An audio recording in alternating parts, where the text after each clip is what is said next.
இந்தியாவில் ஒரு சில நபர்கள் செய்த ஒரு குறிப்பிட்ட தவறுக்காக எந்த தவறுமே செய்யாத லட்சக்கணக்கான மாணவர்கள் பாதிக்கப்படும்படியாக நேஷனல் டெஸ்டிங் ஏஜென்சி ஒரு முடிவு எடுத்திருக்காங்க. நீட் 2026 எக்ஸாமினேஷன் மே மாதம் 3ஆம் தேதி நடந்தது. இந்த கொஸ்டின் பேப்பர் எக்ஸாமினேஷனுக்கு 2 நாளுக்கு முன்னாடியே ராஜஸ்தான்ல ஒரு குறிப்பிட்ட பகுதியில் இருக்கக்கூடிய ஸ்டூடெண்ட்ஸுக்கு செட் ஆஃப் ஸ்டூடெண்ட்ஸ்க்கு லீக் ஆனதாக பதிவு செய்திருக்கிறாங்க. இந்த கம்ப்ளைண்ட் மே மாதம் 7ஆம் தேதி வந்தது. 8ஆம் தேதி சிபிஐ கொடுத்தாங்க அல்லது இன்வெஸ்டிகேஷன் டிபார்ட்மெண்ட்ஸ் கொடுத்தாங்க. அவங்க எல்லாம் என்கொயரி பண்ணதுக்கு அப்புறம் இந்த கொஸ்டின் பேப்பர் லீக் ஒரு குறிப்பிட்ட பகுதியில் மட்டும் இல்லை, இது நிறைய இடங்களுக்கு பரவி இருக்கு அப்படிங்கிறத ஐடென்டிஃபை பண்றாங்க. அப்போ எந்த தவறும் செய்யாம சின்சியரா படிச்சு ஹார்ட் ஒர்க் பண்ணி எழுதின மாணவர்கள் ஒரு புறம் இருக்கிறாங்க. எந்த ப்ரிப்பரேஷனும் இல்லாம அல்லது ஒரு குறிப்பிட்ட சுயநல நோக்கத்துக்காக பணத்தை கொடுத்து கொஸ்டின் பேப்பர் வாங்கி அதை மட்டும் படிச்சுட்டு எக்ஸாம் எழுதின ஒரு சில மாணவர்கள் இந்த பக்கம் இருக்கிறாங்க. இந்த சில நூற்றுக்கணக்கான மாணவர்கள் அல்லது ஆயிரக்கணக்கான மாணவர்கள் இந்த பக்கம் லட்சக்கணக்கான மாணவர்கள் ஹார்ட் ஒர்க் பண்ணியிருக்காங்க. அவங்களுடைய ஃபேமிலி பேரண்ட்ஸ் எல்லாம் ஒரு பக்கம் இருக்கிறாங்க. ஸோ இந்த டைம்ல தான் எக்ஸாமினேஷனை கேன்சல் பண்ணியிருக்கிறாங்க. ரீநீட் எக்ஸாமினேஷன் கூடிய விரைவில் நடத்துவோம் அப்படின்னு சொல்லி அனௌன்ஸ் பண்ணியிருக்காங்க. இந்த டைம்ல பேரண்ட்ஸ் செய்யக்கூடாத சில முக்கியமான விஷயங்களை இந்த இடத்துல இந்த வீடியோவில் நான் பேசணும்னு சொல்லி ஆசைப்படுறேன். பிகாஸ் பேரண்ட்ஸ் அண்ட் ஸ்டூடெண்ட்ஸ் 2 பேருமே பயங்கர ஸ்ட்ரெஸ்ல தான் இருக்காங்க. ஆனால் அதிகமான பாதிப்பு, அதிகமான ஒரு ப்ரெஷர், ஸ்ட்ரெஸ் யாருக்கு இருக்குன்னு சொல்லி கேட்டிங்கன்னா ஸ்டூடெண்ட்ஸுக்கு தான் இருக்கு. ஸோ பெற்றோர்களாகிய நீங்கள் நம்ம குழந்தைகளுக்கு எதை இந்த நேரத்தில் செய்யக்கூடாது அப்படிங்கிறத பற்றி நான் சில விஷயங்களை மட்டும் சொல்கிறேன். வீடியோ ஸ்கிப் பண்ணாமல் ஃபுல்லாக பாருங்கள். ஒரு வேளை ஃபர்ஸ்ட் டைம் நம்ம வீடியோக்கு வந்திருக்கீங்க, நம்ம சேனலை இப்போ தான் ஃபர்ஸ்ட் டைம் பார்க்குறீங்க அப்படின்னா மறக்காம சேனலை சப்ஸ்கிரைப் பண்ணி வச்சுக்கோங்க. அண்ட் கூடவே நோட்டிஃபிகேஷன் ஐக்கானையும் ஆன் பண்ணி வச்சுக்கோங்க. நீட் எக்ஸாமினேஷன் நடந்து முடிந்தது. இந்த கொஸ்டின் பேப்பர் அண்ட் அதனுடைய மார்க் ஓஎம்ஆர் ஷீட்டை வச்சு நீங்கள் கால்குலேட் பண்ணி ஒரு மார்க் வச்சுருப்பீங்களா, இனி அதை பற்றி பேசி எந்த பிரயோஜனமும் இல்லை. ஸோ இதுக்கப்புறம் புதுசாக ஒரு எக்ஸாமினேஷன் நடக்க போகுது. ஸோ ஆஸ் அ பேரண்ட் இதுக்கு முன்னாடி நடந்த எக்ஸாமினேஷனை பற்றி எந்த விதமான காரியங்களையும் உங்களுடைய குழந்தைங்க கிட்ட திரும்ப திரும்ப பேசாதீங்க. ஒரு விஷயத்த நம்ம ரிப்பீட்டடாக குழந்தைங்க கிட்ட தொடர்ந்து பேசிக்கிட்டே இருக்கும்போது அது தேவையில்லாத சைக்கலாஜிக்கல் ஸ்ட்ரெஸ்ஸை குழந்தைங்களுக்கு கொடுக்கும்.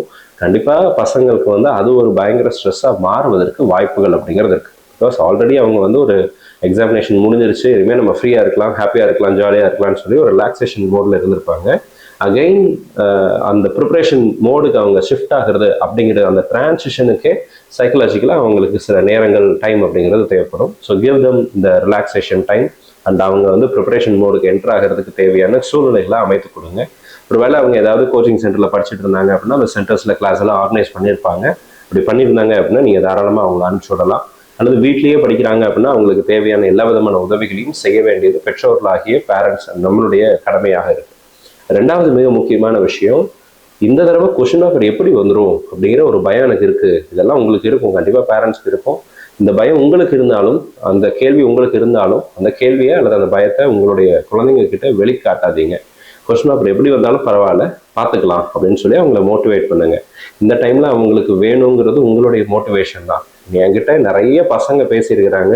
பேசும்போது சார் எக்ஸாம் முடிச்சதுக்கப்புறம், எஸ்பெஷலி லாஸ்ட் எக்ஸாமினேஷன் முடிச்சதுக்கப்புறம் 2026 நீட் முடிச்சதுக்கப்புறமே நிறைய பசங்க எனக்கு பர்சனலாக சொன்னது என்ன தெரியுமா, சார் என்னுடைய அம்மா கிட்ட என்னுடைய அப்பா கிட்ட எனக்கு மார்க் கம்மியாக வந்துடும் அப்படிங்கிறத நான் எப்படி சொல்கிறதுன்னு எனக்கு தெரியல, அவங்க நிறைய மேலே எக்ஸ்பெக்டேஷன் வச்சுருக்காங்க, நான் எப்படி இதை ஹேண்டில் பண்ணுறதுன்னு எனக்கு தெரியல அப்படிங்கிற ஒரு பயங்கர ஒரு கன்ஃபியூஸ்டு ஸ்டேட்டில் தான் பசங்க இருக்கிறாங்க. ஸோ அவங்க already there in a depression mode, there in a very bad situation. That mark எனக்கு எதிர்பார்த்தபடி, அவங்களுக்கும் ஒரு ஆசை இருக்கும்ல, அவங்க எதிர்பார்த்தபடி மார்க் அவங்களுக்கு வரலை அப்படின்ற அந்த வலியை விட, அந்த வேதனையை விட, இதை நான் என் பேரண்ட் கிட்ட எப்படி சொல்லுவேன், சொன்னால் அவங்க என்ன சொல்லுவாங்க, அவங்க இதை எப்படி எடுத்துக்குவாங்க, இந்த பயம் குழந்தைங்க கிட்ட நிறைய பேர்கிட்ட இருக்கிறத நான் எல்லா வருஷமும் ஸ்டூடெண்ட்ஸை பார்த்துக்கிட்டே வரேன். ஸோ ஒரு வேளை இந்த மாதிரியான ஒரு சுச்சுவேஷனை உங்கள் குழந்தைங்களுக்கு இந்த டைமில் கொடுத்துடாதீங்க.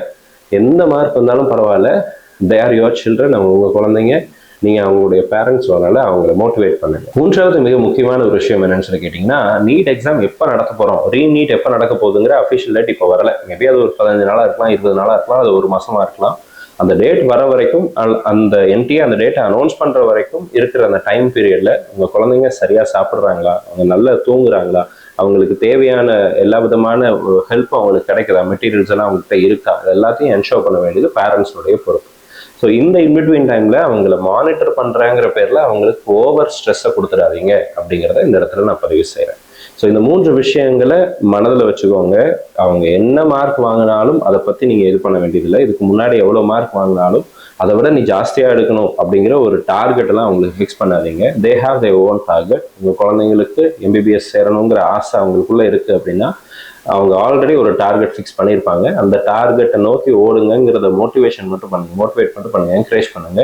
பட் நீங்கள் அவங்களுக்கு புதுசாக ஒரு டார்கெட்டை கொடுத்து லாஸ்ட் எக்ஸாமில் இவ்வளோ மார்க் வந்துருச்சு, 400 மார்க் வந்துச்சு, இந்த தடவை நீ எப்படியாவது 600 மார்க் எடுத்தே ஆகணும், லாஸ்ட் எக்ஸாமில் நீ 600 மார்க் மேலே எடுத்துட்ட, இந்த தடவை கண்டிப்பாக 650 மேலே எடுத்துடணும், இந்த மாதிரியான வார்த்தைகளை குழந்தைங்க கிட்ட சொல்கிறத கொஞ்சம் அவாய்ட் பண்ணிக்கோங்க. இதெல்லாம் உங்களுடைய ஆசை, உங்களுடைய எண்ணம், விருப்பம். இது உங்கள் மனசில் வச்சுக்கோங்க. நீங்கள் நல்லா ப்ரே பண்ணுங்க. டெஃபினட்டாக god will really bless your children. And கண்டிப்பாக அவங்க அந்த வருகிற நீட் தேர்வில் ரீநீட் எக்ஸாமினேஷனில் நல்ல மதிப்பெண்கள் எடுப்பாங்க. அது எந்த மதிப்பெண்கள் எடுத்தாலும் எம்பிபிஎஸ் பிடிஎஸ் படிப்பதற்கு இந்தியாவில் எக்கச்சக்கமான வழிமுறைகள் அப்படிங்கிறது இருக்குது. அந்த கவுன்சிலிங் ப்ராசஸ் பற்றி நிறைய வீடியோஸ் நம்மளும் போட்டுகிட்டே தான் வரும், இனிமேல் போடுவோம். கண்டிப்பாக நமக்கு ஏதாவது ஒரு இடங்கள்ல நம்ம என்ன மார்க் வாங்கினாலும் அதுக்கு தேவையான எல்லா வழிமுறைகளையும் நம்ம பின்பற்ற முடியும். இந்த பர்டிகுலர் பீரியட்ல உங்க குழந்தைங்களோட கூட இருந்தால் அவங்களை என்கரேஜ் பண்ணுங்க, மோட்டிவேட் பண்ணுங்க. Your children really needs this from you. And இந்த வீடியோ உங்களுக்கு பிடிச்சிருக்கும்னு நினைக்கிறேன். பிடிச்சிருந்துச்சு அப்படின்னா மறக்காம வீடியோ லைக் பண்ணிடுங்க. அண்ட் சேனல் நீங்கள் இது வரைக்கும் சப்ஸ்கிரைப் பண்ணாமல் இருக்கீங்க அப்படின்னா மறக்காம சேனலை சப்ஸ்கிரைப் பண்ணி வச்சுக்கோங்க. அண்ட் கூடவே நோட்டிஃபிகேஷன் ஐக்கானையும் ஆன் பண்ணி வச்சுக்கோங்க. வேறு ஏதாவது கேள்விகள், சந்தேகங்கள் இருந்துச்சுன்னா கீழே கமெண்ட்ல போடுங்க. அடுத்த வீடியோவில் அதுக்குரிய பதிலையும் பார்க்கலாம். கண்டிப்பாக உங்களுடைய குழந்தைகள் நல்ல மதிப்பெண்கள் எடுப்பாங்க. எல்லாமல்ல இறைவன் கண்டிப்பாக உங்களுக்கு அதுக்கு தேவையான எல்லா விதமான பெனிஃபிட்ஸையும் பிளெஸிங்ஸையும் கொடுப்பாங்கன்னு சொல்லி நான் உங்களுக்காக ப்ரே பண்ணிக்கிறேன். All the very best and thank you so much.